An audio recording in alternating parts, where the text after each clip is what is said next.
Let us pray. At the beginning of this week, we ask you, Father, to renew and strengthen in us the awareness of our duty and privilege as members of this legislature. We ask you also, in your divine providence, to bless and protect the Assembly and the province we are elected to serve. Amen.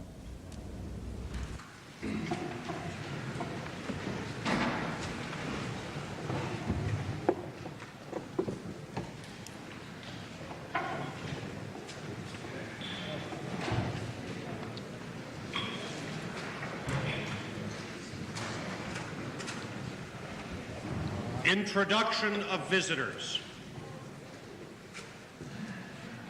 Presenting petitions. Reading and receiving petitions. Mr. Speaker, I move that the petitions for private bills presented Friday last be now read and received.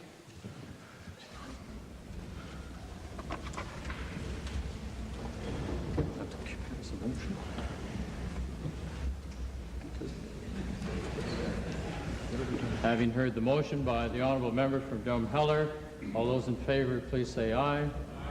Opposed, if any, say no. The motion is carried. Presenting reports by standing and special committees. Notices of motions. Introduction of bills. Mr. Speaker, I request leave to introduce Bill number 13, the Department of Transportation Amendment Act, 1986. This being a money bill, Her Honor, the Honourable the Lieutenant Governor, having been informed of the contents of this bill, recommends the same to the Assembly. Mr. Speaker, the principle of the bill, the Department of Transportation Amendment Act, is to create the new Department of Transportation and Utilities, 1986.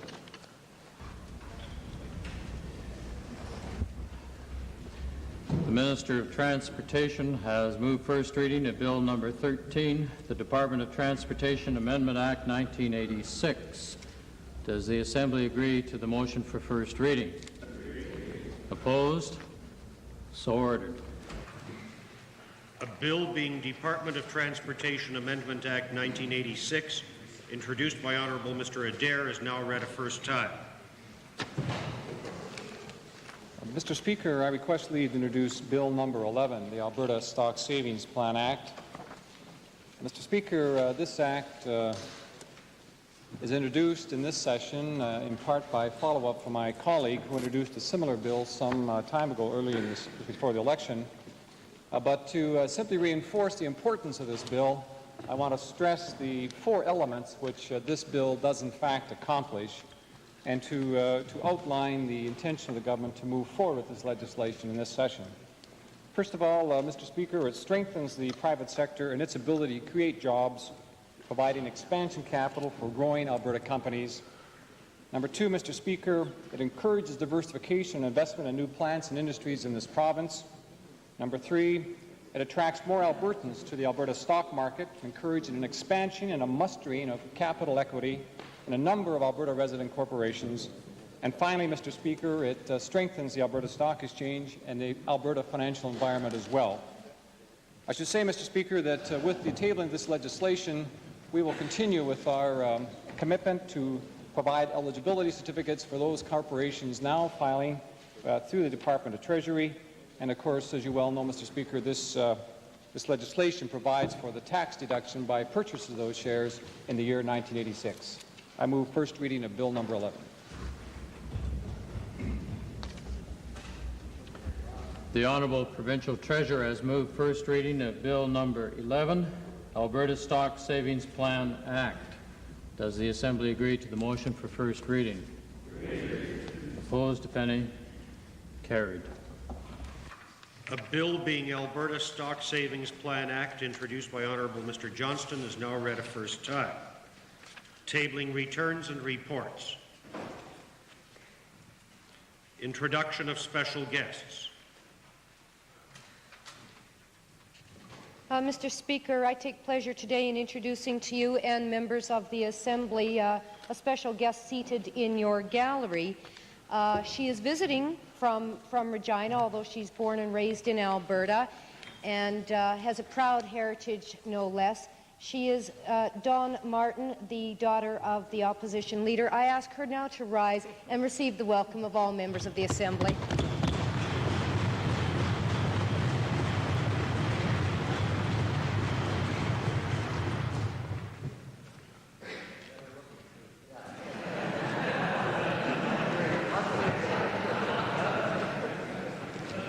Ministerial statements. Oral question period. Well, after that nice introduction from the Premier, I'd like to direct my questions to the Minister of Energy, Mr. Speaker, and it has to do with the RCB's oil and gas well blowout report for 1985 and concerns well inspections. Mr. Speaker, the report notes that there were some 76,000 active oil and gas wells in Alberta. Another 8,500 were drilled in that year. Mr. Speaker, the ERCB inspected 2,447 of these wells, which is about 2.9%. What is disturbing, Mr. Speaker, leading to the question, is that a full 23% of those inspected had deficiencies, and 13.3% were so seriously deficient they had to be shut down. My question: given such a high percentage of problems with a very small number of regs inspected, what steps is the minister taking to get more wells inspected and to reduce incident of deficient wells? Well, Mr. Speaker, the details that the Honourable Leader of the Opposition has indicated, I would have to take any questions related to those as notice and report back to him. However, the ERCB's report that came out recently is going to be followed up by another one that I would hope to be able to table in the near future, related to the follow-up to the hearings that were held after the blowout to the southwest of us, the lodgepole blowout of the year ago, and the recommendations that were made in that report with regard to safety have been very much followed up on the part of different departments in the government, and I will be tabling that particular report at a time in the near future, but would have to take notice of any details related to the question asked now. Well, supplementary question, Mr. Speaker. I have to admit I'm slightly surprised, only slightly. This came out in June, a very important report in the Minister's Department. Is the Minister saying then he has had not an opportunity to review this particular document at this point? No, I'm not saying that, Mr. Speaker. I have read the document. Supplementary question, and surely the Minister could answer the first one then. But my question flowing from the report then, if the Minister's read it, I'm sure you can fill us in this information. Could the Minister indicate to the Assembly if inspections only occur for rigs being drilled? What I'm trying to drive at, are active wells inspected at all? Again, Mr. Speaker, I'd have to take that notice, the question as notice. Well, supplementary question, Mr. Speaker. It's hard to have question period when the ministers won't even read the materials that they hand out. But my supplementary question then is to the minister. In view of the fact that this seems to be a serious problem, there were 21 blowouts in active wells, only one in the drilled. Is the minister satisfied, even though he hasn't had time to review it, is the minister satisfied that environmental precautions are adequate in this area at this particular time? Well, Mr. Speaker, in reading the report several weeks ago, I saw nothing to be alarmed about, in the sense that I thought that it was an excellent report in terms of the work that the ERCB have been doing in surveillance of the work that's being done across this province in the energy industry. And that report, followed up by the other report that I indicated I would be tabling, to me indicates that this government has great concern about being on top of the situation and having safety in the oil field. And there are a number of steps that we have taken in the past and will be taking in the future to ensure that safety is a high priority in the oil patch. There have been three. Leader of the Liberal Party, supplementary. Mr. Speaker, supplementary to the Minister of Energy, is he prepared at this time to say whether or not he will be giving permission for Occidental or their group to develop drill sulfur wells within the city limits of Calgary or within 1 mile of the city limits, northeast limits of Calgary? Supplementary, member for West Loch Sturgeon. If you'd like to offer another supplementary which is more germane to the topic, please. Does the minister establish a policy for the drilling of sour gas wells within Calgary city limits or within 1 mile of Calgary city limits? Well, Mr. Speaker, if the honourable leader or member from West Loch Sturgeon is up on that situation, you'd realize that the ERCB hearing has been deferred until further research on sour gas dispersion is completed. So that has been delayed. I would also point out, Mr. Speaker, what I mentioned a few minutes ago, that a number of steps have been taken and will be taken in terms of dealing with safety. We are having a new training school that we're building likely in the Nisku area, which would provide some of the best blowout training in the world right here in Alberta. Okay. Second main question, Leader of the Opposition, please. Mr. Speaker, I'd like to direct the second question to the Premier, and it has to do with our petrochemical industry. Mr. Speaker, billions have been invested in our petrochemical industry. I think the Premier would agree over the last decade. And the industry is already struggling with worldwide overcapacity and recession, and now our industry's competitive position is threatened by deregulation. My question is to the Minister, to the Premier. In pursuit of the November 1st deadline, has the Premier determined how loss of our primary advantage, which is our comparatively low feedstock prices, is supposed to help our petrochemical industry? Mr. Speaker, there are two ways in which our petrochemical industry is supported in this province. One is that it has had the long-term assured supply of feedstock. Probably no other part of North America is that so. Secondly, in the area of pricing, we have had the lowest prices available for feedstock to our petrochemical industry. Mr. Speaker, we are committed to maintaining both of those advantages.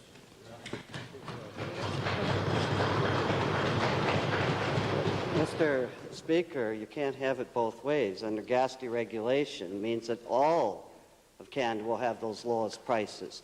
My question is, under this deregulation that the government's so fond of in Alberta, are we in fact not shipping jobs away to central Canada in the petrochemical industry?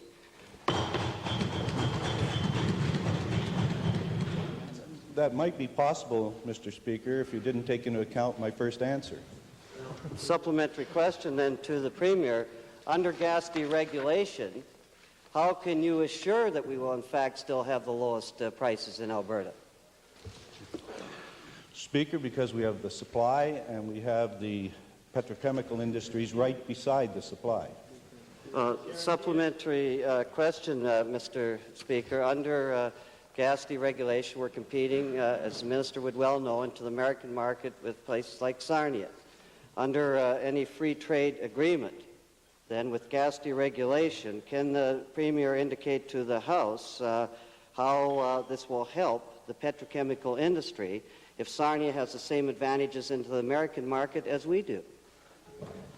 Mr. Speaker, the Honourable Leader of the Opposition is talking about under a free trade agreement. We don't have one. And surely I would just be speculating about it. Supplementary question, member for West Loch Sturgeon. Supplementary, Mr. Speaker, to the Premier. Can he assure the House that the question of petrochemicals and petrochemical subsidies will be on the agenda for the Premier's meetings coming up in August. Mr. Speaker, the member should be clear about the Premier's meetings coming up in Ottawa. Right. In August. Oh, in August. Oh, Mr. Speaker, the Premier's meeting in August, we haven't fully finalized the agenda. However, I was working with members of my staff today regarding it and the Department of Federal and Intergovernmental Affairs. And I'm sure that that agenda will be sufficiently broad that we will be able to deal with that matter. Supplementary information. Mr. Speaker, I'd like to supplement, if I may, responses by the Premier with respect to the petrochemical industry. I've begun a series of meetings with manufacturers of petrochemicals and discussed with them issues related to makeup gas and with respect to input costs. The clear response that I received was a welcome one of the government's initiative in providing some $80 million of support to the petrochemical industry to assist them in that time frame to negotiate contracts with the pipeline companies and with the suppliers. Now, subsequent to the July 1st date, the major petrochemical producers have reached a 4-month agreement with the shippers to extend their agreement in order to further negotiate prices in terms of their contracts for supply of natural gas. Main question, Leader of the Liberal Party. Mr. Speaker, my question is to the Minister of Energy and the point of view of the rays of hope he has been putting out to the industry and the federal MPs of similar persuasion when talking about that dreadful 4-letter word PGRT disappearing. Has the government evaluated the consequences for Alberta's economy when the $700 or $800 million will be freed up as a result of dropping the PGRT?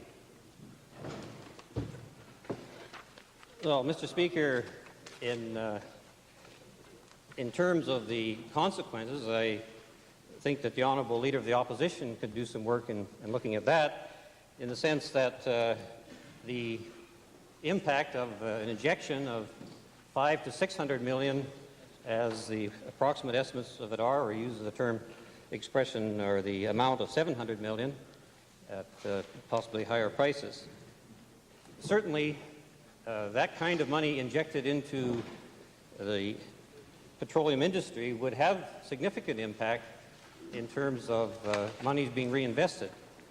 The CPA and other organizations speculate that if that money is injected into the industry, we would see at least 80% of that reinvested into exploration and development. Supplementary, Mr. Speaker. Is the minister trying to tell me that he has no idea how many oil industry jobs will be created when the PGRT is dropped?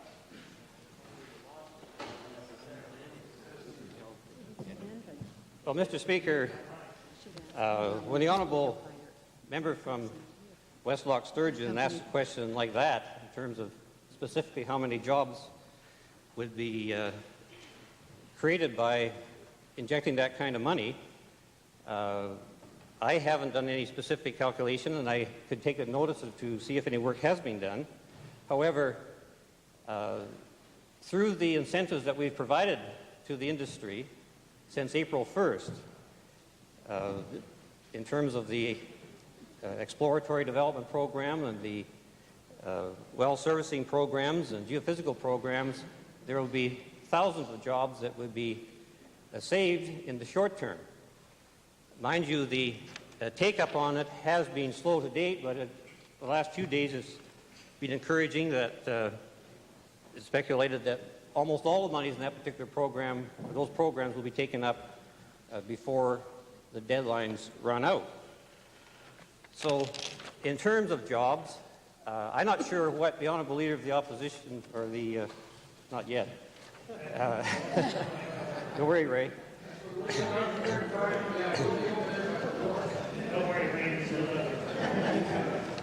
given the impact of the more than a 50% reduction in the world price of oil, how much government involvement the honourable member from West Loch Sturgeon would want us to have. Mr. Speaker, it's the second supplementary to the Minister of Energy. Does the government, let's make it clear here, does the government have a commitment from the oil producers that the revenue that comes in from cancelling the PGRT will be used in Alberta?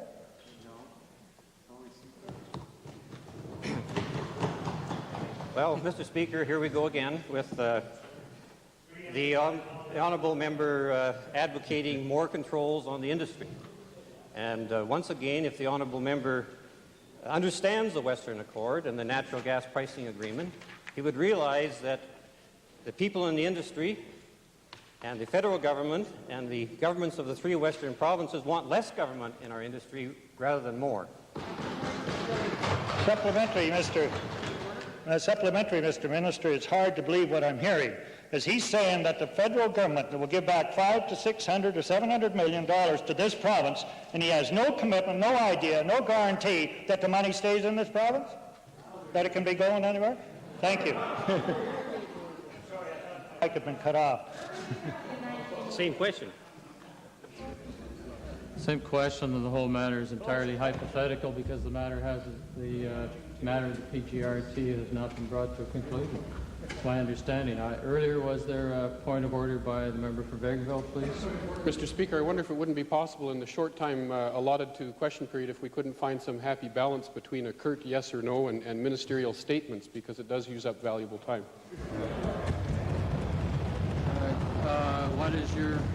Is this a supplementary on the issue? Yeah, question to the minister that understands everything so much. The PGRT is an illegal tax, and we've taken that stand throughout. But my question is similar. You're getting nervous. You're getting nervous. We await your question. Yes, my question simply is this. If the PGRT tax is taken away tomorrow, there's been no indication that that would create one job. How will that help the small producers?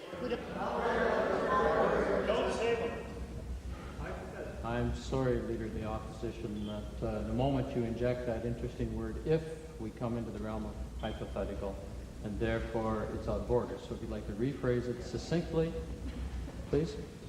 Yes, could the minister indicate how dropping the PRGT will help the small producers of this province when they don't even pay the tax? Hey, hey.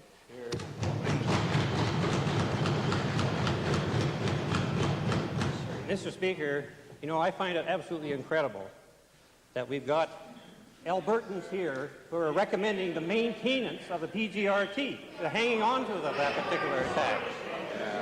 What are you complaining So that The chair recognizes the member for Lethbridge West, followed by the member for Edmonton Glengarry. Mr. Speaker, I have a question to the Minister of Social Services, and it's concerned about privatization. I understand that the Alberta Association of Social Workers has requested that public hearings be held before the Minister implements any services in her department in a privatization way. Could the Minister indicate to the Assembly whether or not she's seriously considering the request by the Association of Social Workers of Alberta? Well, Mr. Speaker, this question or a question relating to it has been raised a number of times in the House, and for the information of the honourable member for Lethbridge West, first of all, the honourable member used the term privatization. I'd say that we're basically talking about community living with respect to the work that has gone on thus far. I would say, however, that in some administrative areas, for instance, Michener Centre, where there's been a privatization of food services, then that's a reasonable comment. To a specific answer to his question, wherever there is a change from the present policy, for instance, if there's institutional living and we're going to a community living concept, the people who are served are always informed and there are meetings, and it relates to many, many groups that have been involved over the past year or two. Supplementary, Mr. Speaker, other than the food services, such as is mentioned at Michener Centre, are there any programs that have been privatized by her department that relate to individuals other than those in the Michener Centre or those moving from an institution to the community? Well, again, Mr. Speaker, the honourable member has used the term privatization, and I'm not sure whether he wants the list of the various changes that there have been with respect to a fair amount of community living moves from various institutions, because I can certainly provide that information to the House. The area specifically that has been a trial project has been the job finding centres. That has been going on for some time. I believe that project will be evaluated approximately at the beginning of 1987. Well, the final supplementary, Mr. Speaker, which may clear the matter up for me. Will the minister consider any privatization of services in her department if it means that the quality of services to Albertans will be reduced? No, Mr. Speaker. Supplementary, member for Edmonton Goldbar. Thank you, Mr. Speaker. To the Minister of Social Services, will the minister assure this Assembly that she will make the report being prepared on standards and regulations, which in fact applies to privatization, that she'll make it public before it's acted on? Mr. Speaker, a very important point that's been raised by the honourable member. I should have raised that in relating to the first member's question. Indeed, we intend to have a full public discussion in the area of the standards development. There have been many organizations participating in that field of standards development. We hope that by this fall we'll have an opportunity to discuss it publicly. Supplementary, member for Edmonton Calder. Well, in view of the fact that the minister has stated that she is in consultation with the different agencies involved in the privatization, I'm wondering, again, I'll reiterate the question, is she prepared, can we look forward to having these public hearings in the future, seeing the public hearings? Well, Mr. Speaker, it's very difficult to relate to a specific, in terms public hearing. At all times, we'll be working with the people who are involved in whatever service is being provided. Certainly, I think that obviously the question is getting wide discussion, and I appreciate that, but unfortunately, the discussion has been prompted by a report that was recently presented by the social workers, and in discussion with the president of the association, we came to realize that the report was predicated on discussion papers that were out in the public sphere, and it certainly wasn't a policy statement by my office or any other minister. Member for Edmonton Glengarry, followed by the member for Calgary Buffalo. Thank you, Mr. Speaker. For the Minister of the Environment, last Friday, the Minister of Economic Development and Trade told the Assembly of discussions between his department and Bradbury Industries to develop a PCP plant in Alberta. Mr. Heen of Bradbury supports his plans with very skimpy scientific support, whereas there is a large body of evidence indicating that these are very dangerous chemicals. Will the Minister of Environment guarantee an independent review of all research into PCP manufacture and toxicity before any plant is approved in Alberta? Mr. Speaker, I'd just like to repeat what I indicated in the Legislative Assembly last Friday, that at this point in time no application has come from anyone for the establishment of such a plant in the province of Alberta. Supplementary question. Yes, supplementary. Bradbury Industries will use the same process, according to their plans, that was used in the Reichhold plant in Tacoma, Washington, and that one was closed down for environmental excesses. Will the Minister of Environment guarantee us that he will review the circumstances that led to the closure of the Tacoma plant and the banning of the process used? For the minister in Alberta to be dealing with the matter in Tacoma, Washington. Well, careful. Thank you very much, Mr. Speaker. Until such time as there is an application that would come to Alberta Environment, it would seem to me that recognizing the priorities that I've given to basically do all that we can to improve the quality of life that we have in this province and the environment. It would rather be foolish on my part to go to Washington and start investigating what's happening in Tacoma. Supplementary question? Yes, to something that is not hypothetical, that being death and its relation to PCP, assuming the minister keeps himself up on all of the research, I wonder if he's aware of the Gosselin study that noted the deaths of 2 infants and illnesses of 9 others due to PCP exposure, and how that will relate to such a plant in Alberta. Member, whereabouts did this event happen? So it poses a difficulty for the chair as well as for the House. Excuse me, Westlock Sturgeon, I'm still recognizing. I'm just trying to establish that the danger has been proven and that the research is there. Okay, it was done by Robert Gosselin, MD and PhD in clinical toxology of commercial products, London and Williams. Perhaps the honourable member, for many members, I'm sure, honourable leader of the opposition, perhaps the member for Edmonton Glengarry would like to phrase one last supplementary.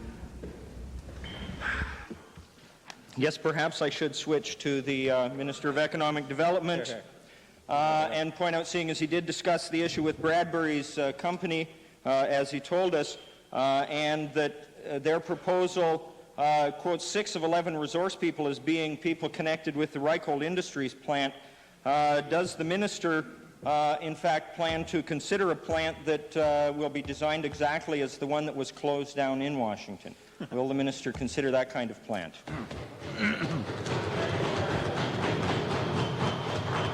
Mr. Speaker, I indicated in the last question period that officials in the department had had discussions with representatives of the company. I have not. To date, there has not been an industrial development permit for this plant or the one described by the honourable member. Member for Westlock Sturgeon, supplementary. Speaker, to the Minister of Environment, is the Minister prepared to give the House assurance that no plant, preservative plant such as the previous questions have hit upon, will go ahead unless there are open hearings or public hearings? Mr. Speaker, the process that should an application come forward be that the process essentially would be that such a firm would have to obtain a development permit from a particular municipality in the province of Alberta, should they be able to find such a municipality in the province of Alberta, and certainly there's provision for public hearings within that as well. Secondly, they would then have to make an application to Alberta Environment, and I would, as the Minister of the Environment, ensure that the technologies that might be used, should there be an application, would be of the highest possible. And there's always the provision that I might ask for an environmental impact assessment, and that would include public hearings, should there be an application forthcoming. Member for Calgary-Buffalo, followed by the member for Calgary-Foothills. Mr. Speaker, my question is to the Honourable Minister of Hospitals. The government has just announced that there will be a designation of 4 hospitals in Calgary and Edmonton to treat the involuntary commitment of mental patients on or before April of 1987. The previous plan was to have these in place by March of 1986. Can the minister tell this Assembly why this delay is taking place in dealing with this serious mental health problem? Mr. Speaker, first of all of the information that the honourable member gave in terms of his question is news to me and probably news to most of the people in the hospital system. The facts of the matter are that we are moving toward the treatment of mentally ill people in community-based hospitals, and as such we've invited hospitals in both Edmonton and Calgary, firstly the Edmonton General and the Calgary General, to voluntarily move toward meeting the terms, if you like, of the Mental Health Act so that they may respond, as the members described, as a facility that can treat involuntary patients. We would expect then to have hospitals in a number of other regional centres like Grand Prairie and Fort McMurray, Lethbridge, Medicine Hat, Red Deer move in the same direction. And finally, we would expect more than one hospital in each of the two major cities to meet or be suitable, at least for in terms of having the necessary psychiatric wards and facilities and expertise to take and treat involuntary patients. So we're moving, Mr. Speaker, I think as rapidly as we possibly can, and it's in the hands of the hospitals themselves as to how soon they would want to meet the necessary criteria. I might just add in closing, Mr. Speaker, I did have a number of phone calls from the Calgary media this morning indicating that the honourable member had a news conference there alluding to all of this information, which we haven't been able to find out where it came from. Well, Mr. Speaker, it's never a surprise to members of this Assembly when the Minister is surprised at what's going on in his own department. We're dealing with supplementary questions, and please. We're now a number of weeks into session. This is general advice to the whole Assembly, not simply to yourself. Supplementaries are going to have to be supplementary questions without preamble. The preamble occurs in the main question. Supplementary question, please. Mr. Speaker, to the supplementary, the Honourable Minister, has the Minister discussed the matter of when these facilities will be in place with the relevant hospitals in Calgary and Edmonton? Mr. Speaker, I've not personally discussed that matter with either of the board chairmen of the Calgary General or the Edmonton General Hospital, but there is an understanding that they would advise the Department of Hospitals and Medical Care when they were in a position to be able to meet whatever conditions would be important to meet in moving in the direction of providing mental health services to involuntary patients. I just say again, Mr. Chairman, the honourable member is entirely mistaken with regard to the facts that he alluded to in the preamble to his first question. Mr. Speaker, supplementary, in light of the delay that has taken place in dealing with this issue to date, will the Minister assure this Assembly that he will take some steps to expedite the matter rather than to allow it to drift as it has to date? Well, first of all, Mr. Speaker, there's absolutely no delay whatsoever. When it comes to treatment of mental health, this province is second to none in terms of both the facilities we provide and the finances that we are putting into both capital facilities and the attraction of specialists in that area. I was in Ponoka on Friday and announced the development of a major hospital there to replace existing facilities. All of the new facilities that have been built in the past 8 or 10 years in this province have provided an opportunity for hospitals to provide psychiatric services and psychiatric wards. So I make no apologies for the progress we've made. It's been excellent, but it's not something that's just handed down by a minister. It's a matter of cooperation between all health authorities, and that's occurring. Final supplementary, is it the position of the government that it is acceptable to treat patients, involuntary patients from the Calgary and Edmonton regions in regional hospitals such as Ponoka, which are not located in their own communities? Well, Mr. Speaker, I would have to answer that this way. For many, many years in this province and elsewhere in Canada, the concept of the treatment of involuntary mental health patients seen them going to centres, perhaps one in each province. In fact, for a number of years, this province didn't even have a treatment centre. Patients were treated in Manitoba many years ago. The new concept in the treatment of mental health is to try to treat people as closely as you possibly can to their homes and their own communities. So we've now moved to a situation where a lot of people who previously might have been sent to places like the hospital in Ponoka or the one here at Oliver are being treated in their own homes, their own communities, and in community-based hospitals. That not only is the position of the government, that's the position of the healthcare professionals and everyone who is knowledgeable about the treatment of mental health. Now, we're going to continue moving in that direction. The hospital in Ponoka, for example, used to house some 1,700 patients. It's now down to 400 patients. And that's with a much larger population and more incidents of mental health disease than we previously had. The balance of those patients are either being treated in their own homes and communities, in community-based hospitals, or they have been treated in a hospital like Ponoka and returned to their own community, in that the length of stay in Ponoka has dramatically decreased over the last few years.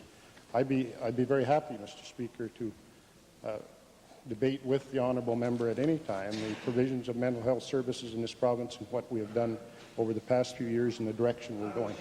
Member for supplementary, Leader of the Opposition. Mr. Speaker, follow-up supplementary having to do with backup services and deinstitutionalization. There was a report a couple of years ago from the Boyle Street Macaulay area which indicated people from Alberta Hospital were being dumped there without the proper backup services. My question to the Minister, has the Minister had a chance to assess that particular program and give us an update? And in fact, is this happening in that area? Perhaps the member could clarify what he means by proper backup services. I'm not sure.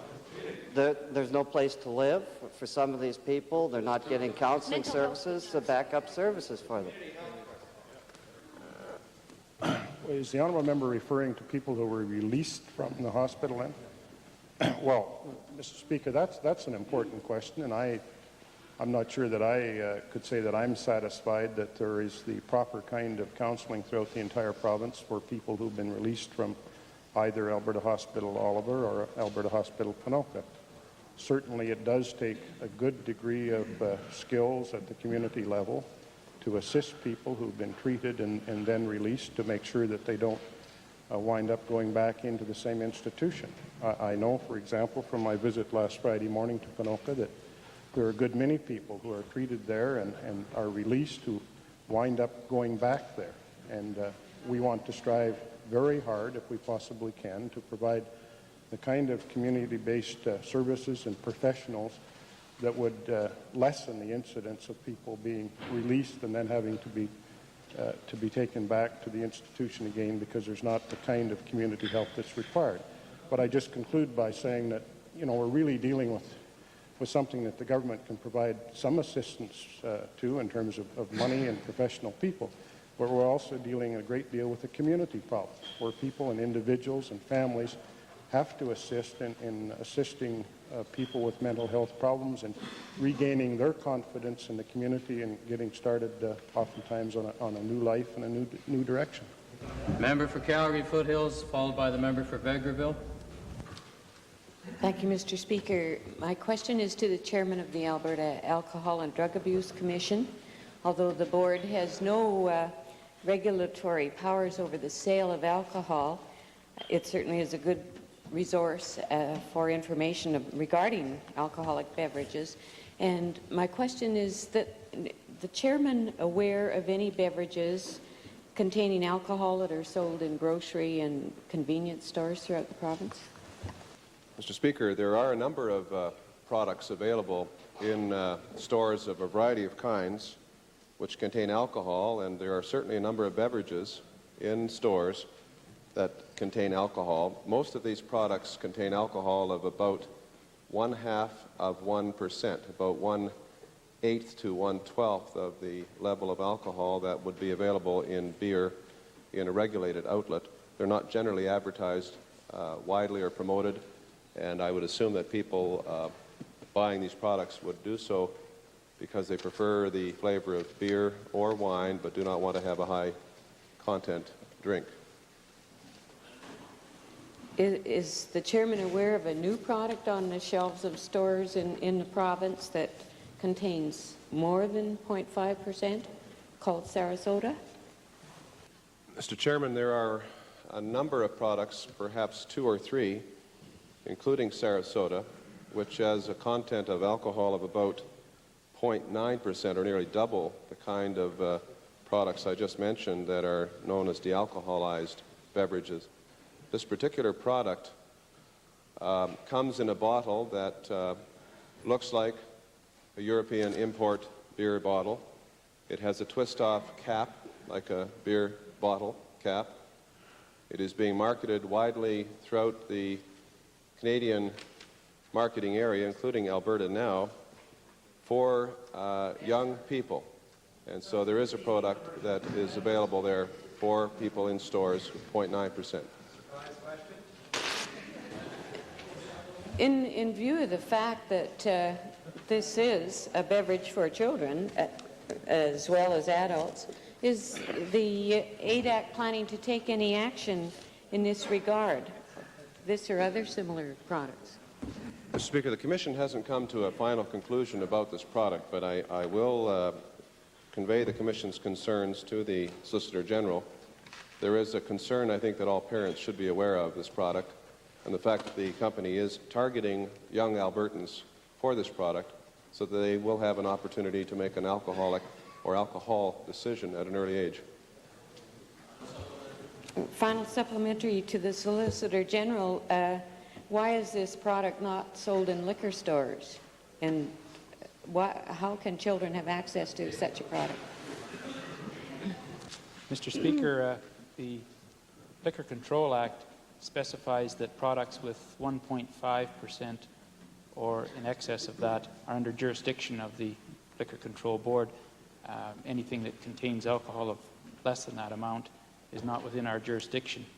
But I might add that I am aware of this product, and I believe it's being directed to as an alternate to young adults, and I don't think that it's specifically being addressed to children. Member for Vegreville, followed by the member for Athabasca-Lac-La-Biche. Thank you, Mr. Speaker. My question is to the Honourable Associate Minister of Agriculture concerning the hail suppression program. In light of the positive recommendations made by the Review Committee, Alberta Weather Modification Board, that the hail suppression program be continued and its boundaries be expanded due to the positive results of cloud seeding, could the Minister tell us why it was deemed necessary that this project be cancelled for this year? Mr. Speaker, the hail suppression program is essentially, or has been essentially, a research program, and if you're going to continue with a research program indefinitely without doing a study of the analysis and the data provided, it is no longer a research program. So this year we are commencing or concluding a study of the data and analysis that is available, and hope for a report by the middle of October. Supplementary, Mr. Speaker, a review of this took place in 1979. Is the Minister suggesting that either the review was not sufficient or that Alberta's weather has changed that much in 5 years that the results are inconclusive? Mr. Speaker, I'm sure the members heard of a review of the review, but that we are analyzing the data that is available and hope to have the report out the middle of October. We've had many people who claim that the weather modification program is very beneficial, and we have people who also have the opposite point of view. And so we're taking this year to analyze the data. Supplementary, Mr. Speaker, the results I think are quite clear. The 10% reduction in hail damage produces a 2-to-1 return on the investment. Is the Minister not familiar with these, or does she doubt the results that were presented last time? Mr. Speaker,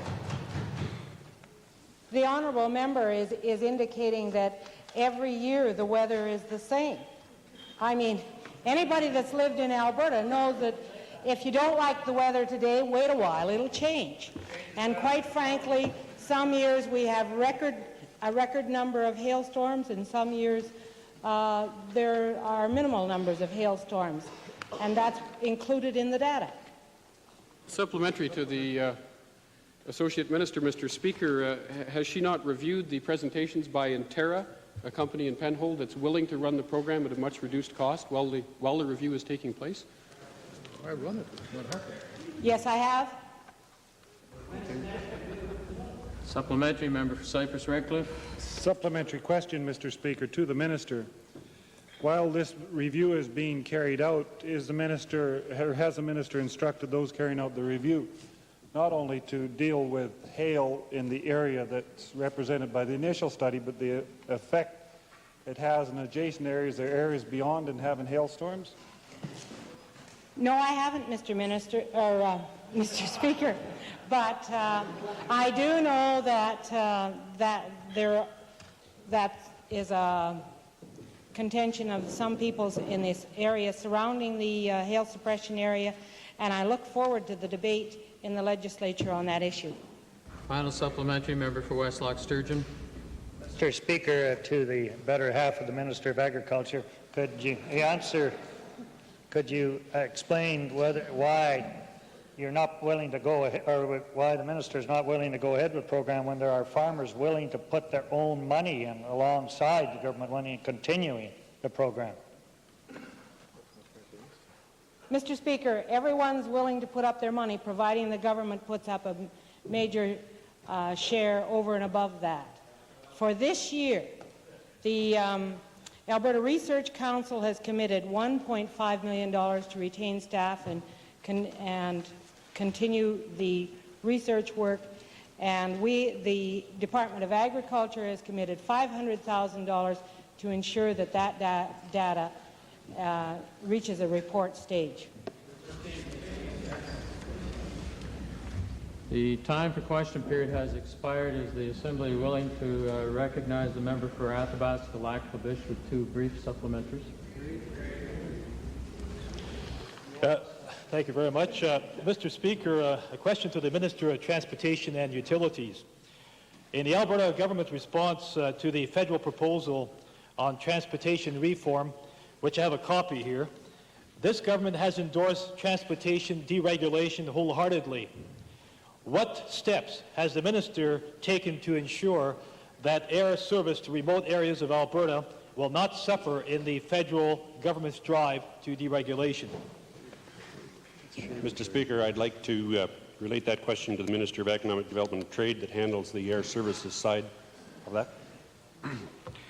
Mr. Speaker, in the proposed legislation that was recently tabled, provision was made for northern points in Canada where limited deregulation could occur, and that's an area that needs further discussion. There is a recognition that in some northern parts of Canada, complete deregulation may not be as helpful as it would be throughout the major part of our country. So there is a provision within the legislation, and I believe it follows the 55th parallel generally across Canada in terms of the point at which regulation and deregulation change. Thank you. Will that be a written commitment from the federal government? Because there's a lot of northern people which are very worried about a loss of service in the northern part, like Fort McMurray. Will that be a written commitment or just a proposal at this time? Mr. Speaker, the Minister of Agriculture and I intend to meet with the new federal minister. Our understanding is that that is an undertaking of the federal government with respect to northern air services.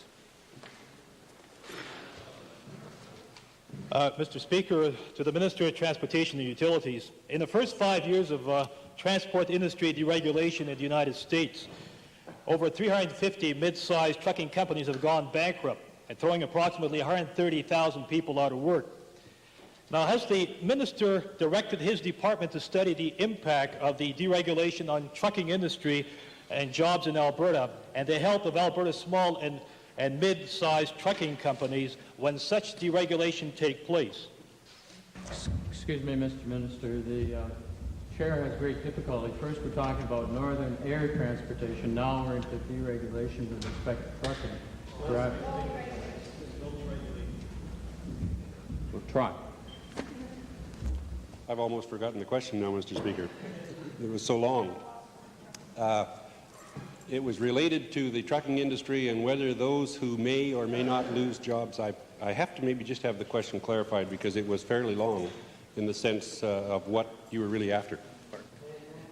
Okay, well, the question is, has the minister directed his department to study the impact of deregulation on the trucking industry in Alberta, especially the small trucking firms that have been going out of business in other countries like the United States where deregulation has taken place? Excuse me, Honourable Member Athabasca-Lac-La-Biche. I do not, the chair does not, be seated, please.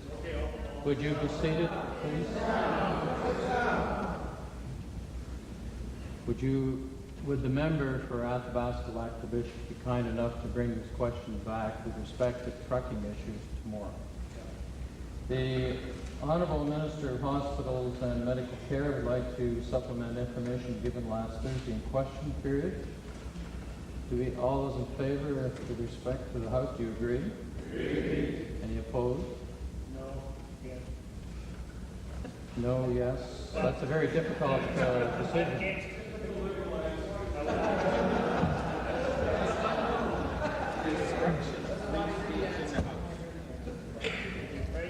Yes, the chair will try to phrase the question in an appropriate manner now that we have the attention of the House entirely. Is the House willing to give unanimous consent to the Minister of Hospitals and Medical Care giving in further additional information to the Assembly? All those who are in favor of that motion, please say aye. Aye. Are there any opposed? No.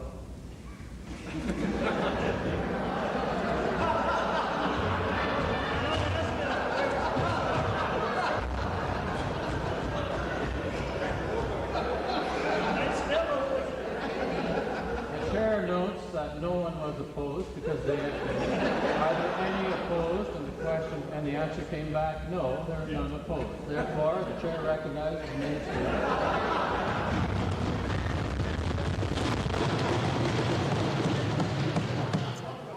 Chair, Mr. Speaker, isn't the question what's the vote, and then part of the crowd hollers aye, or in this assembly, of course, everyone on the other side.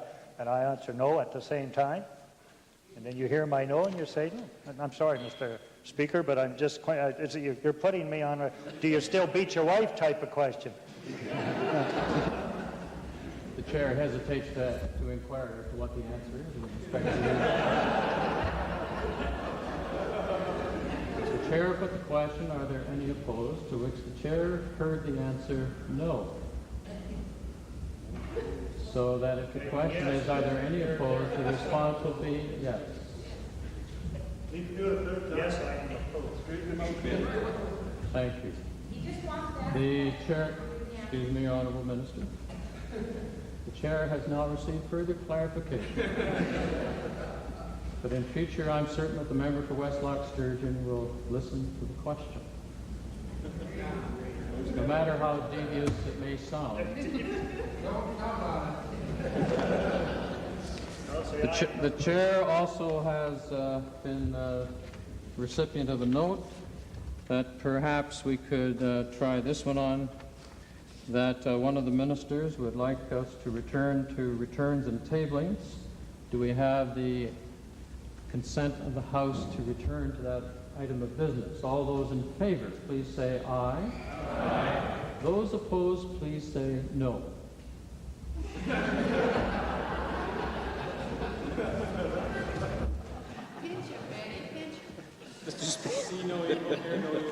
Mr. Speaker, I am pleased to table the annual report of the Department of the Attorney General for the year ended March 31st, 1985.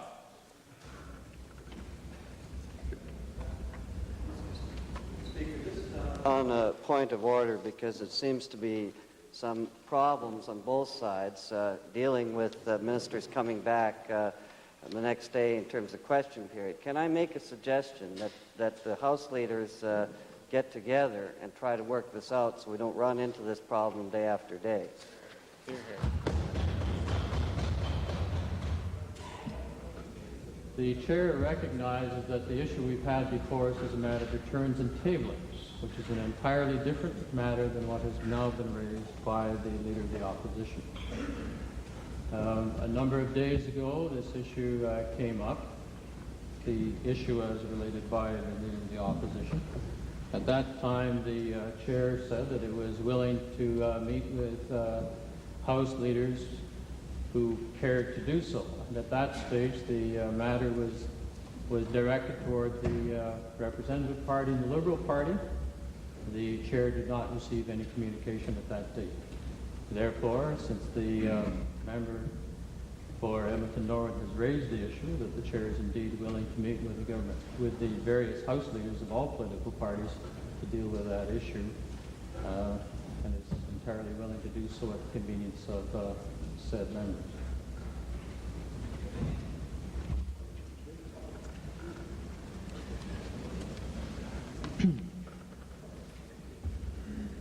Orders of the day. Committee of Supply.